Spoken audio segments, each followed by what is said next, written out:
Halo semuanya, kembali lagi kita akan membahas tentang katrol. Oke, dalam hal ini kita punya problem di sini ya, di sebelah kiri atas ini. Apa yang bisa kita lihat? Nah, ini ada orang, dia menarik tali ya. Tali ini kita namakan CDA ya. Tali itu tali CDA dan orang ini memegang bagian A. Oke. Kemudian dalam soal ini orang ini bergerak ke sebelah kanan dengan kecepatan konstan 0,5 meter per detik. Oke.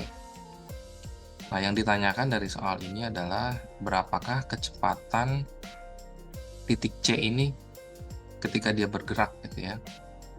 Dengan kecepatan titik A konstan ke kanan sebesar setengah meter per detik, berapakah kecepatan titik C? Ya, kecepatan titik C ini juga sama dengan kecepatan dari si balok S ini ya. Blok S ini sama dia kecepatannya.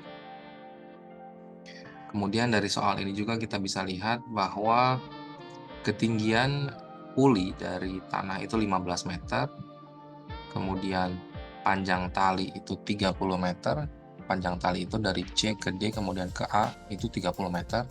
Oke. Kemudian titik C itu diukur dari tanah itu sebesar Y ya. Kemudian orang yang menarik tali ini titik A ini ke kanan itu jaraknya adalah X dari titik datum ini yang sebelah kiri ya. Jadi sebelum kita mengerjakan soalnya, kita harus tahu dulu situasinya seperti apa nih, apa yang dikerjakan orang itu, kemudian hubungannya dengan tali dan puli gimana gitu ya. Jadi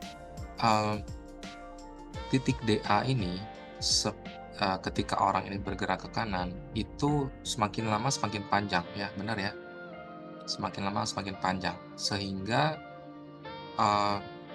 tentu ada suatu kecepatan gerakan tali nih yang bisa kita cari, tapi kecepatan gerakan tali itu tidak sama dengan kecepatan gerakan orang ini ya, nggak sama. Beda halnya kalau kita punya puli seperti ini gitu ya. Nah, ini puli saya gambarkan di sini.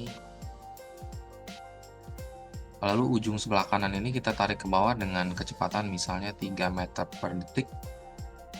Maka si balok S yang ada di sebelah kiri itu juga bergerak ke atas dengan kecepatan yang sama ya, 3 meter per detik. Nah, untuk problem yang sebelah kiri ini dia nggak sama ya.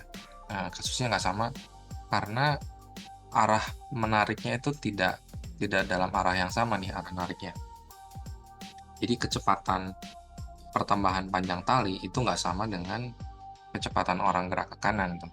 Oke, lalu gimana nih cara mendekatinya? Nah, jawabannya udah dikasih di sini 400 mm per detik untuk kecepatan balok S ini, kemudian percepatannya adalah 3,6 mm per detik kuadrat.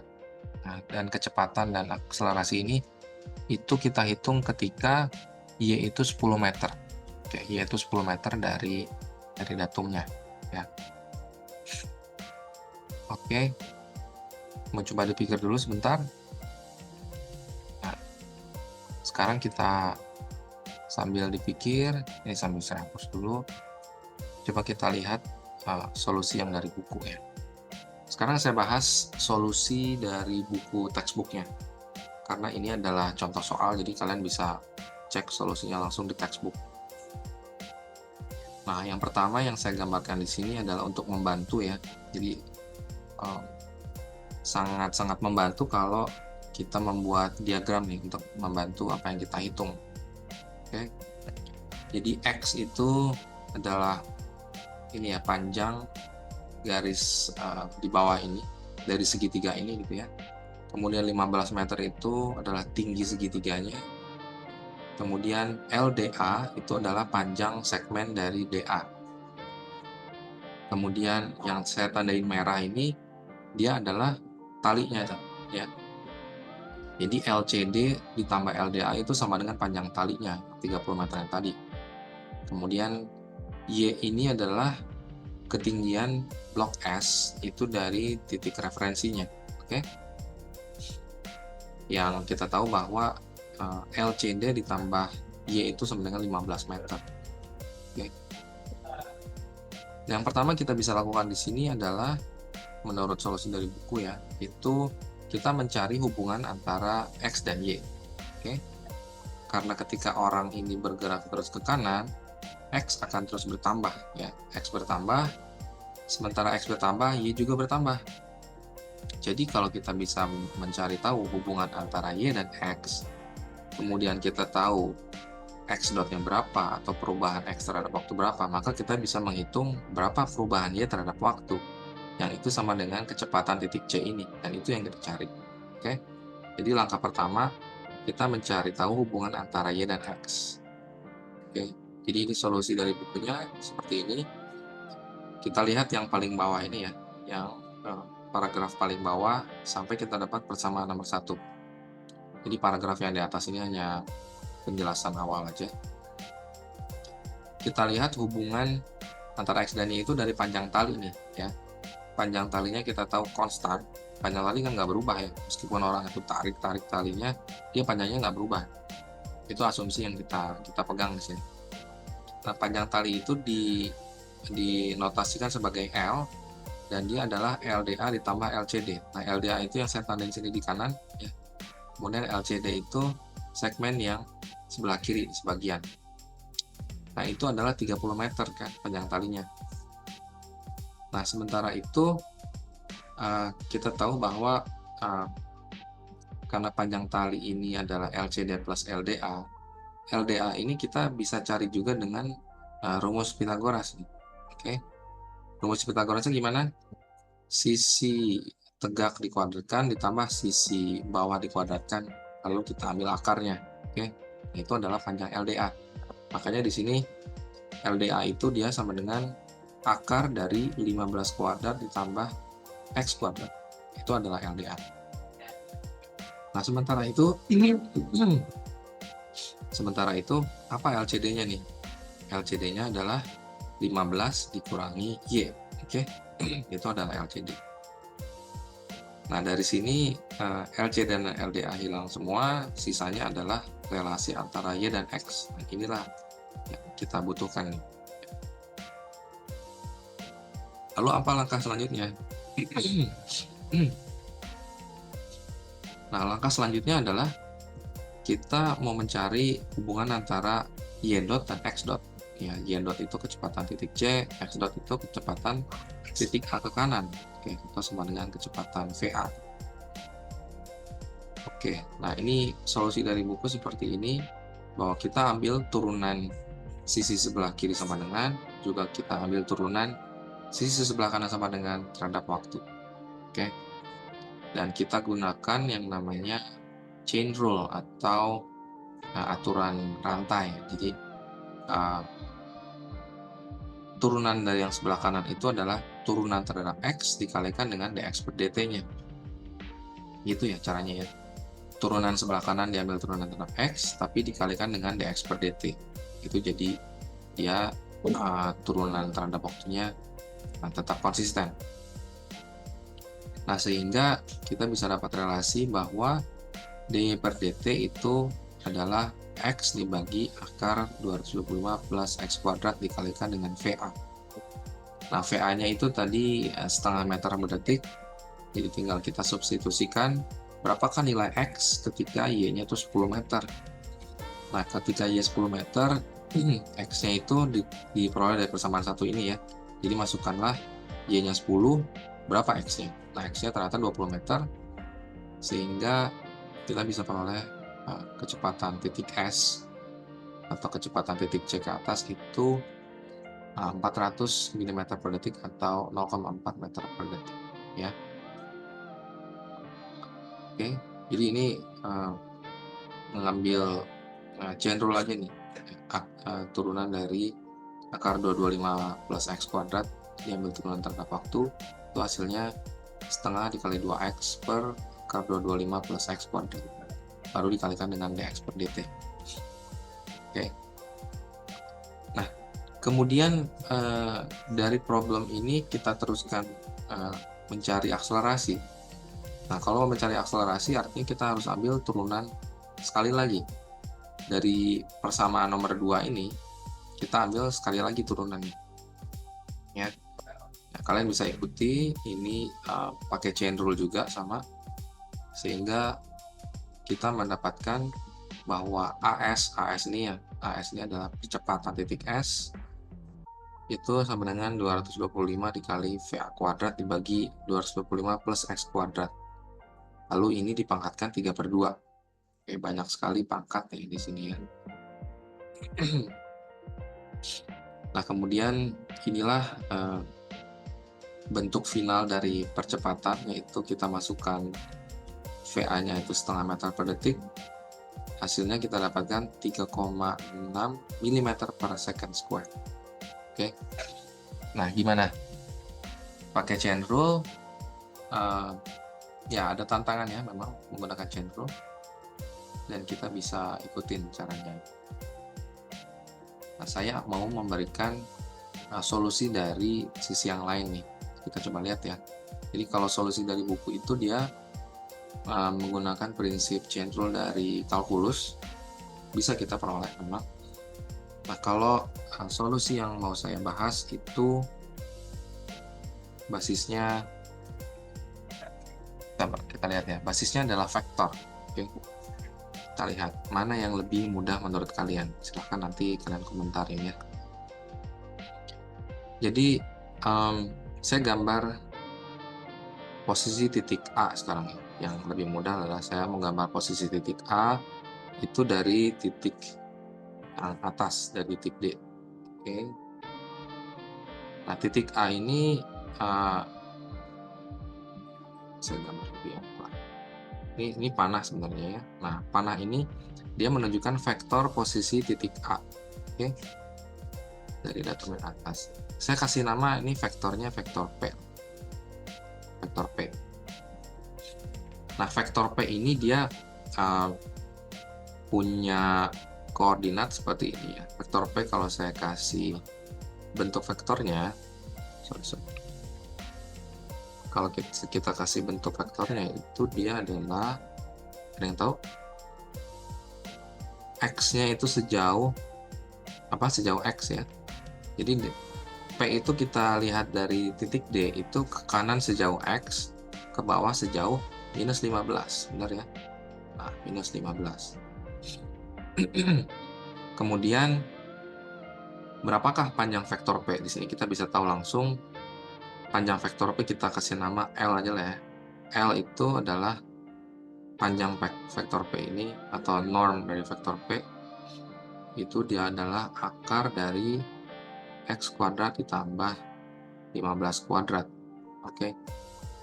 Ini panjang vektor P-nya. Jadi kalau X-nya berubah, tentu panjang vektor P-nya berubah juga ya. Nah, kalau dari sisi vektor itu VS itu ya, VS itu adalah kecepatan titik C ke atas atau kecepatan blok S ini ke atas. Itu didefinisikan sebagai perubahan panjang dari vektor P itu. Kebayang nggak teman-teman? Coba ya. Jadi vektor P ini kan ketika titik A itu gerak ke kanan, dia panjangnya berubah kan? Ya. Nah, perubahan panjang ini dia sama dengan kecepatan titik C itu gerak ke atas. Oke, kita kan pakai prinsip kekekalan massa ya. Jadi berapa banyak C itu ke atas itu sama dengan berapa banyak panjangnya si DA ini bertambah gitu, atau berapa banyak panjang si tali yang segmen DA ini bertambah, sama tuh. Oke. Jadi ini prinsip yang mau saya pakai di sini nih, DL per DT. Nah, L ini kita ingatkan ya, dia adalah panjang dari vektor P ini ya. Oke. Nah, kemudian kita bisa definisikan juga bahwa saya kasih definisi kedua ya, bahwa L itu dia sama dengan P transpose. Ini saya kasih panah di atas karena dia vektor ya. P transpose dikali P. gini, oke. Tapi kalau L ini saya kuadratin, setuju nggak? Ya. Jadi kalian coba review lagi dot product dari suatu vektor, itu dia definisinya kayak gini nih. Jadi P transpose dikali P itu sama dengan panjang vektornya dia dikuadratin. Oke. Nah, saya mau mengambil turunan dari L kuadrat dan juga ambil turunan dari yang sebelah kanan. Karena nanti kita tujuannya mau mencari DL per DT-nya, ya.